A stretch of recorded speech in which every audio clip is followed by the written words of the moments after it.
જય માતાજી મિત્રો, કરોડથી એવા રાજુભાઈ પટેલનો બર્થડે હોય અને એમના મિત્ર વિષ્ણુભાઈ પ્રજાપતિ ગવડાવતા હોય ત્યારે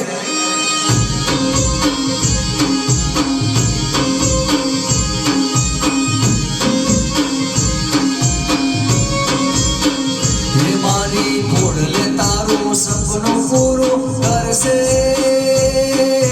કરશે